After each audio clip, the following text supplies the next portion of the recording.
yung executive order ni Trump before, okay, kinarry out lang niya yung whatever it was, whatever yung sinasabi ng Hague Invasion Act, yung pag-freeze ng assets. Yun pala yung Yeah, exactly. yun pala yung Because yun yung because ni the Trump ng because 2020. because the Hague Invasion Act gives the president the power to do any means necessary. Na to carry out yung law. Yung law. Kaya nga pero ginamit siyang Hague Invasion Act kasi napaka-blank. Grabe yung blank check yung ang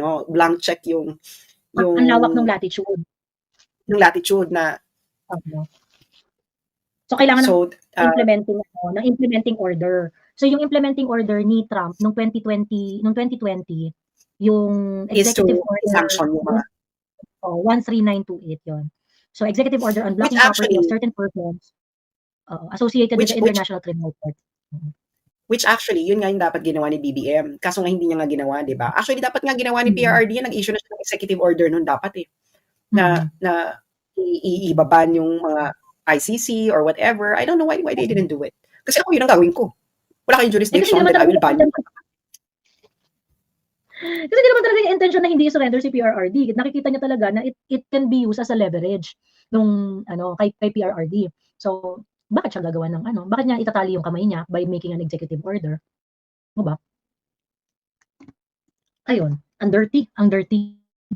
Ayan. Madam Joey, kita mo pa post ni Akla Eli. Sino Akla Eli?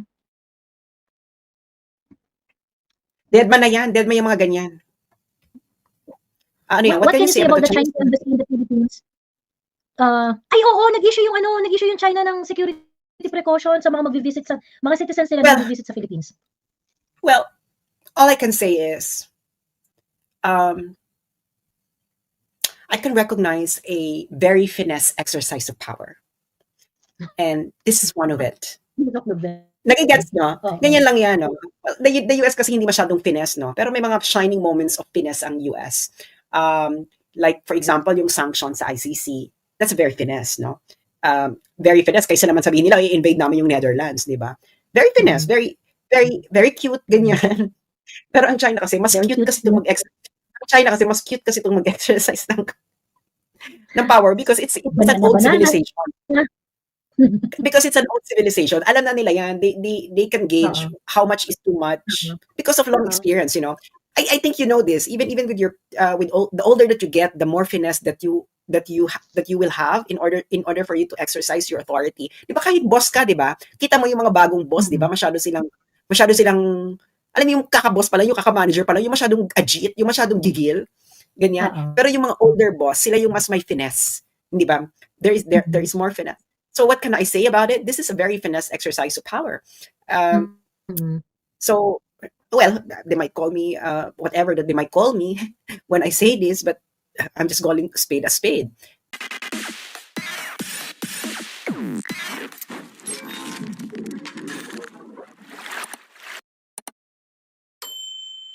Yung Pilipinas na winarningan yung Timor na, pag hindi nyo sa amin sinurrender, hindi namin i-approve yung ASEAN nyo. Is that a finesse way of exercising? Very, very what? Very kanto. Very kanto. Alam mo new kid on the block, no? Ngayon, natimbog ka ng Timor-Leste. Anong sabi sa'yo? Di ba may live ako niyan na-lecturean ka tuloy. Totoo. Kaya, you know, that is a finesse way of exercising power. Like, and we're a very young state kasi. We just become an independent state 1946, and we're dealing here with a country that has been a uniform. Diba? Yeah, but Timor-Leste has more intelligent people. Charot, more intelligent officials. That's the benefit of being a young country, Joey, no? Because you're a young country, a lot of your people actually get trained in modern ways of thinking, modern ways of governing, etc. And the Philippines might be old, and the system is also old. It's very feudal. Yung Timor-Leste, they are more modern than us when it comes to governance, no? Sinabi ko na nga sa inyo, di ba, may nakita ako niyang diplomat from Timor-Leste. In our conversation, I cannot divulge because you might just get insulted by some of it. But the other one, naloloka siya nung pinag-uusapan namin ni Ana, yung level of corruption in the Philippines. Sabi niya, how much? Gumanon yung diplomat from Timor-Leste. Well, it's about we're not talking about 10 billion. Sabi niya, oh my God, sabi niya ganyan. Alam niyo ba may pinakulong kami for $5,000? Official, Oo. $5,000, girl. Oo. Alam mo sabi namin, my God, that's just nothing. People would just wink, wink, wink about $5,000. We're not Mm. talking about billions in the Philippines. Naloka Mm. siya. Kaya nga sabi niya na parang, ano ba yung bansa ninyo? Parang, you know, and can you imagine getting a high official minister that Mm. for $5,000? Tapos kayo ninanakawan na kayo bakla ng billion-billion, dead ma lang kayo. Kaya nga sabi ko sa inyo, Bilyon-bilyon. your country is going nowhere. Kasi nga, you cannot really Mm. stop on this, like put your foot down and really do the Mm. historical thing. Oo. And kaya yon ang eksena dyan. So, yun ang comment ko dyan na Mm. always remember, if China gives a mandate to its citizens, the whole country moves. Mm. True. Eh, Kaya ano nga sabi nga ko, yung kaya nga dito, di ba? Kaya nga sabi nila, bakit ang bilis ng China, ganyan. Kasi matagal sila maggawa ng desisyon. Because the decision have to be pulido. No? Pulido yan. Mm. Matindi ang debate yan. The thing about China is people don't see the debate. Kasi ayaw talaga ng mga Chinese ang gulo-gulo. Ayaw ng mga magulugulog ganyan. Madaming yung madaming etos Mga balon. ano, tayo dito lang tayo magdidebate. Alam mo, nagdidebate talaga sila. Kasi ang tagal eh. Matagal talaga yan. It takes time for them to finalize something. But once they finalize something, that's it. Lalo na pag higher level na yung nagsalita. Na, kaya nga ang sabi nila dito na when the government plans and implements it, the whole country moves. Kaya itong warning na ito, sasabi ko na lang is this is a finesse way of exercising power. And secondly, sinasabi ko na sa inyo because the Chinese embassy will not give a warning like that if it has not already been decided by the highest decision-making body in China. And because of that, the whole country moves. So expect na tourists will dwindle down because the Chinese citizens listen to their government. Pag sinabi ng government nila na it's dangerous to go to this place, trust me, mas maniniwala sila sa gobyerno nila kaysa kahit gaano gumastos dyan na napakaganda ng Pilipinas, etc., etc. Chinese visitors 2024.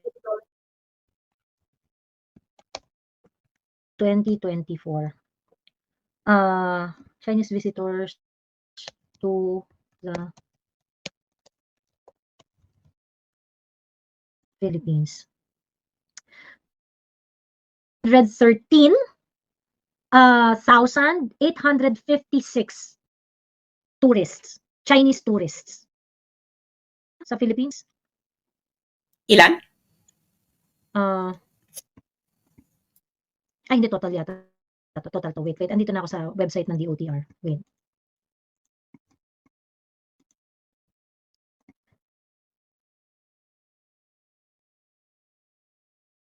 Ito. Though significantly lower than the pre-pandemic, China showed signs of recovery with 313. Teka, ano ba to? Oh, yan, tama. China nga. Galing sa China to. Itong 313, 800 arrivals. 2024, total tourists arrival.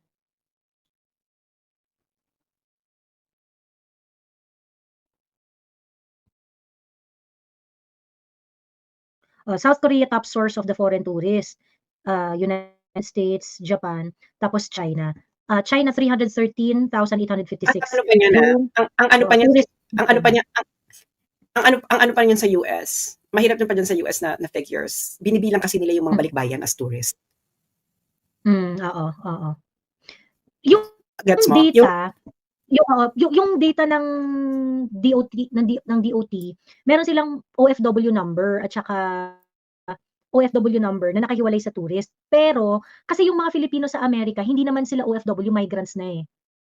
So binibilang actually hindi na, pero hindi nila hinihiwalay yung per country. Hindi nila hinihiwalay yung per country kaya hindi mo alam. Sinasabi nila ito yung number ng local and foreign. So pag yung US, pag hiniwalay mo yung local and foreign, bababa pa yun. Kasi talagang marami ang balikbayan from the US. Marami talaga. Kaya binibilang sila as tourist, ha? Binibilang sila as tourist. So, itong sa China, ilan yung sa 2024? Naging 300 na lang or something? Actually, compared to 2023, tumaas siya nung 2024, 313,856. Nung 2023, ang China tourist arrival is 264,922. Ngayon, mag-a-announce ka na sa mga tourist mo, this is ano Citizens. parang ano ba yung total natin? Teka lang.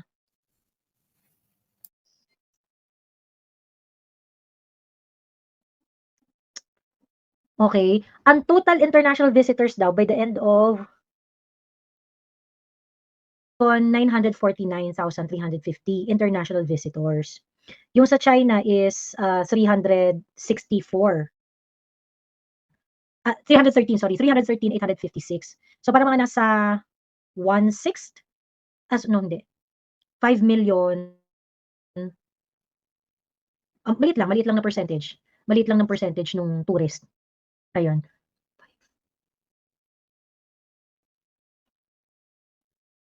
3.6. Maliit lang, sobrang maliit lang. Kung 1 million, di parang mga nasa, ano siya.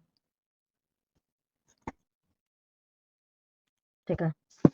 Pero girl, ang ano doon sa statement na yon, hindi lang tourists ha, enterprises. Mm.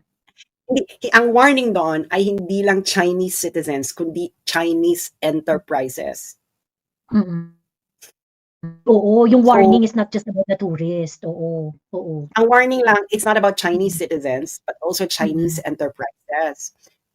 So ano ang ibig sabihin nun, pinapahiwatig nun ng China to their businessmen. If you go to the Philippines, we cannot ensure your security. Oo. And, Mm. kung ikaw businessman ka be, siyempre gusto mo naman ng tulong ng gobyerno mo, sinabihan ka na, hindi namin ma-insure, sinabihan na namin kayo. So, Shopee is based in Singapore. Oo. Singapore, yan. So ngayon, again, I'm telling you, this is a finesse way. This is a finesse. Ang office ng Shopee sa Singapore. Ngayon, pag bumibili ka, tapos sa China manggagaling yung ano mo, facilitation lang yun nung ano. Kumbaga parang, hindi naman nila kailangan ng, wala, passive receiver lang tayo nung business nila. Hindi naman nila, ang hindi nila kailangan mag-invest sa Pilipinas in order for them to sell to you. Gets niyo? Because ang gusto mo sa mga foreign investors, ano tawag dito, Joey? Yung fixed assets. You would like them to invest on fixed assets. Joey, explain in the most akla way, ano ang fixed assets?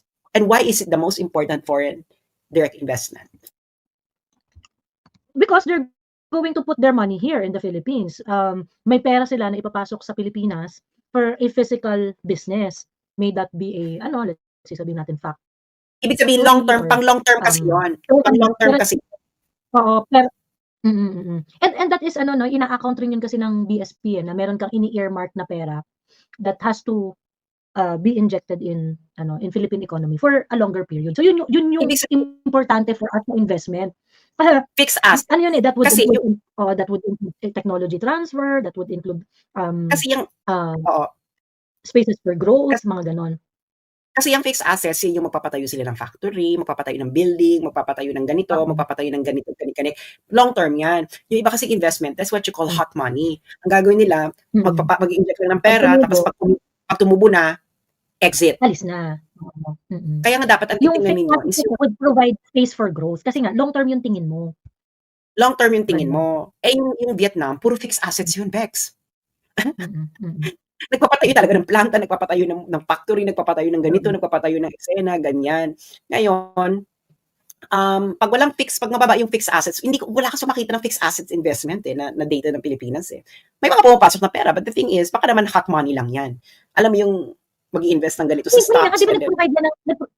Oo. Di ba nga ang isa sa mga issue ni Prof. Batu, the manufacturing business here in the Philippines is at its lowest ever. Walang pumapasok na pera para magtayo ng mga manufacturing fixed assets. Wala kang fixed assets, no? Wala kang fixed assets. Walang mag-aayos ng ating mga daing na mabatot. Ang masama pa nito, wala ka na mataas na fixed asset investments. dependent pa ang Pilipinas sa importation pagdating sa pagkain. Tapos sasabihan ka ni Browner, prepare for eventuality eksena. Bex, kung walang makain yung mga tao mo, dahil ini-import ang mga pagkain, saan ka kukuha ng pagkain ng mga sundalo? Pag nagkagulo dyan, Bex, bagsak ang importation mo ng pagkain. Hindi ka pa lumalaban. Because baka hindi nga tayo mamatay dahil sa gera, mamamatay tayo sa gutom. Which, by the way, tumataas na ang kagutuman, pandemic levels. Totoo. At saka, grabe yung ano ngayon, grabe yung problema ng mga magsasaka ngayon. Talagang sobrang baba ng bilihan ng palay. Sa ibang lugar, 12.50 na. 14 pesos yung nire-report pero sa ibang lugar, 12.50 na yung palay per kilo. Ano pa kikitain ng mga magsasaka?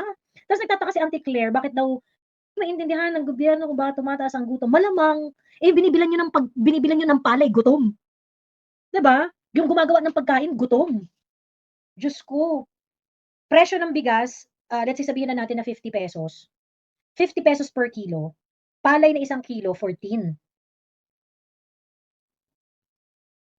14 pesos para sa magsasaka, the rest sa tropa ni Bongbong. 'Di ba? Magugutom talaga yung magsasaka pa lang, gutom na.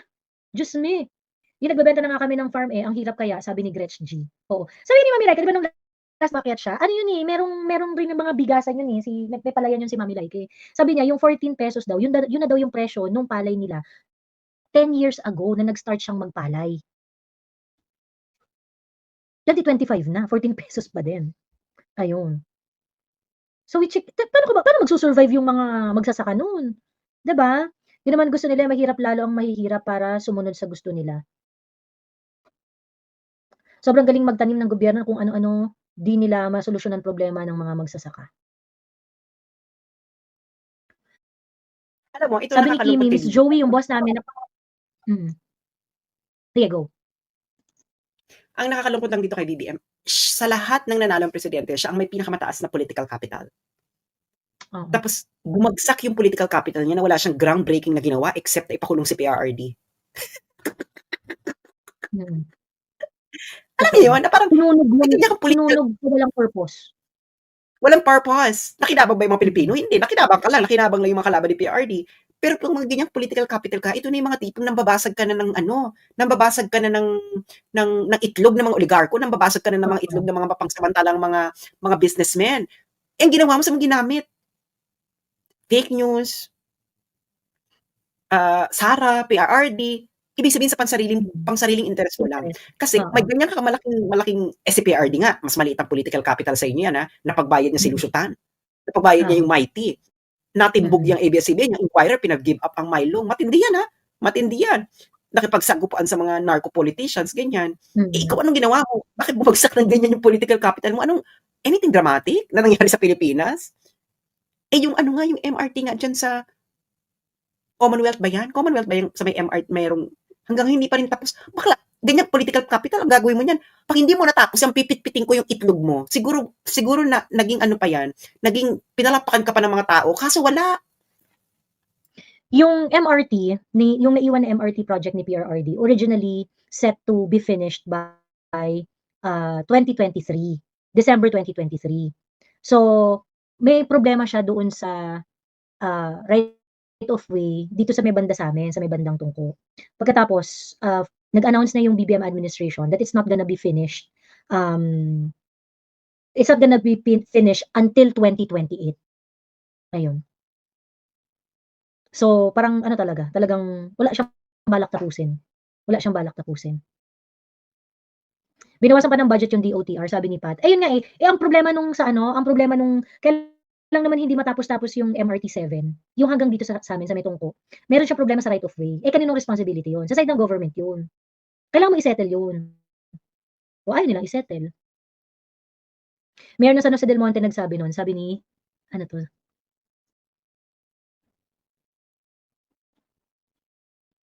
Ano yung mayor ng San Jose del Monte ang nagsabi?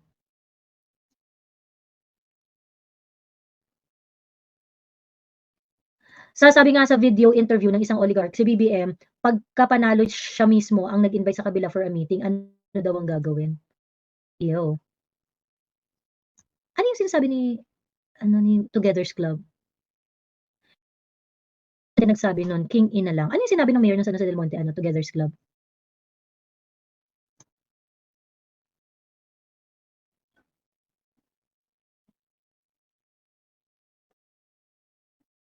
Na hindi daw matatapos ang MRT hanggang 2028. Napanood ko yung interview. Oo nga, hindi na matatapos. Eh, yung congresswoman nga namin dito sa San Jose del Monte, siya na ngayon ang ano, siya na ngayon ang mayordomo ni Tambi. Siya na ngayon ang mayordomo ni Tambi. Sana kahit hanggang SM Fairview na lang. Sabi damay mo naman kami diyan, Rodrigo. San Jose del Monte, Bulacan. Sinadya niyan para walang magtanim at bilhin na lang ni Villar at ng iba pang negosyante mga lupa nila para gawing kondo at resort, sabi ni Ibnar. Ayun. Grabe 'no, is not giving us anything. Pagkatapos, yung national debt, increase ng increase. Increase ng increase, but you don't see anything being finished. Yun yung nakakadiri, yun yung nakakabuwiset. Ako hindi ako sa national debt. Hindi ako averse sa national debt.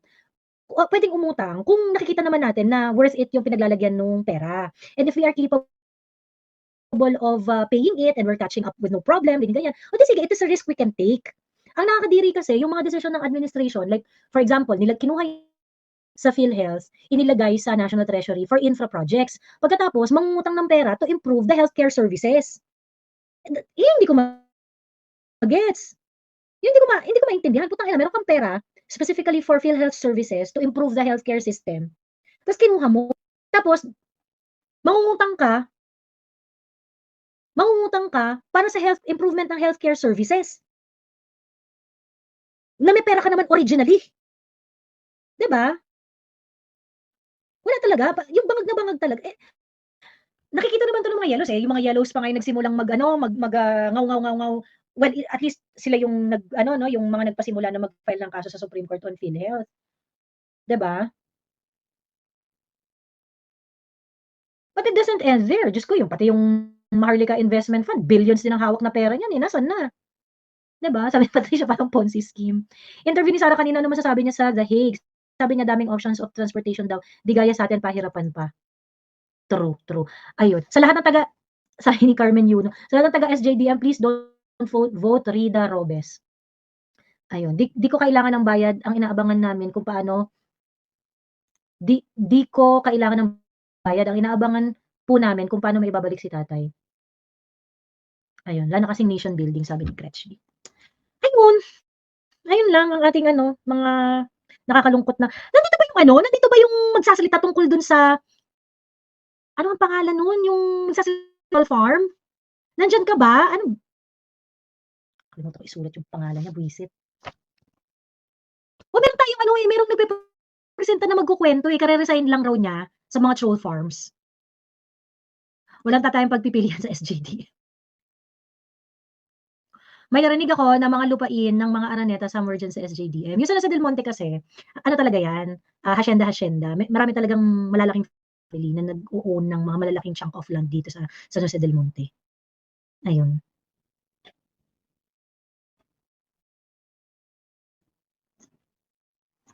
Hindi na mag-a-attend ng second hearing ang exec dapat on Senate's probe on PRRD's unlawful arrest. Tinalo na ni Bangag harapan pati mismong kapatid niya, sabi ni Quincy. Ayun. Actually, ano na yun, nandun na sila talaga sa tablahan levels na magkapatid. Nandun na sila sa tablahan levels. Tatlong facts yung in-establish ni Aimee doon sa foreign relations, eh. And as it is, yung tatlong facts na yun, yung tatlong find yun, is really hurtful doon sa stand ng BBM-led government. Ganon. Teka lang, punta na.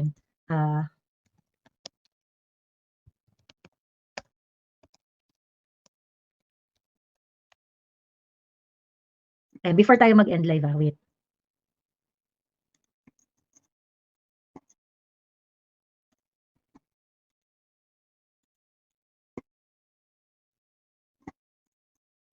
Ito, Philippines has no legal obligation to arrest former President Rodrigo to the International Criminal Court.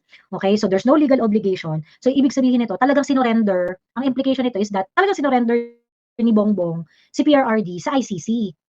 So na-dismantle yung entire narrative ni Bongbong Marcos na no, we just reacted on the Interpol red passive ano lang sila dito, passive agent lang sila dito, hindi sila yung nag-initiate. Apparently, with this finding, talaga nakita na ano, it is an active and initiative ng Philippine government to conduct the arrest.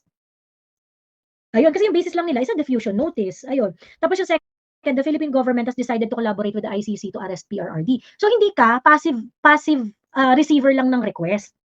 Active participant ka, nakiko-operate ka. Unlike doon sa sinasabi ni BBM for the longest time at saka ni Boying Rimulya that the Philippines is not going to cooperate. Ayun, so yun yung second na findings. Tapos yung pangatlong finding is there were glaring violations of the rights of FPRRD. The constitutional safeguards in depriving a person of his liberty were not observed. Ayun. Yung tatlong facts na yun, it goes against the very, very core of the BBM-led administration. Ayun. So, yung result pa lang nung yung result pa lang ng hearing ni Amy. Talaga siya, mabigat talaga siya na atake doon sa whatever BBM stands for sa arrest kay PRRD. Ayun. Andito si Juliana? Andito si Juliana. Pero ang tawag dito, na-excite ako dun sa na-excite ako dun sa parody ni Juliana. Yung kasi di ba si pinapanood ko si Claire Castro sa everyday ko siya pinapanood kasi kaya gusto kong marinig yung mga pinagsasabi niya. Yung mga style niya na, asa ng ebidensya? Dapat mag-provide sila ng ebidensya. Na-imagine ko na yung na-imagine ko na yung parody ni Juliana, natatawa na ako. Iniisip ko palang natatawa na ako. Tapos yung Ewan ko ba? Natumanggap ng tanong. Ganyan. Parang siyang si Ate She, parang batibot, no? Parang siyang batibot. Oo.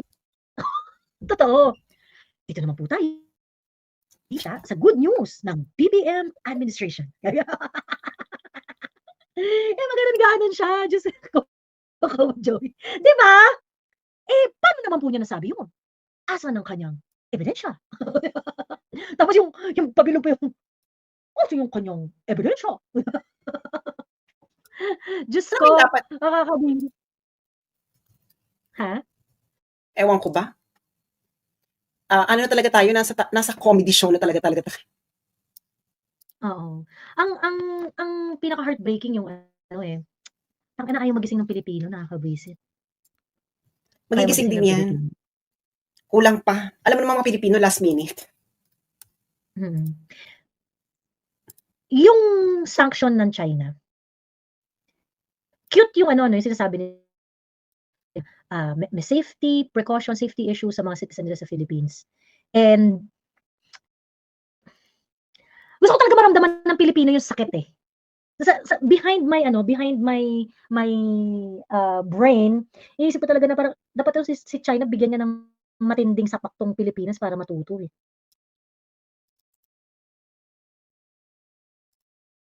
Ayun. At sana lumabas yun dito sa cutesy nila na banat. Kasi yung banana, 'di ba? Parang pinipitik-pitik na tayo dun Pinipitik-pitik na tayo dun sa banana 'Di ba? Tapos parang hindi maintindihan ng mga Pilipino, di sige. Isaiah Bautista yun, Ate Joey. Oo, ayun si Isaiah Bautista. Isaiah, nasaan ka na? Nanonood ka pa ba, Isaiah? Nandito ka pa ba?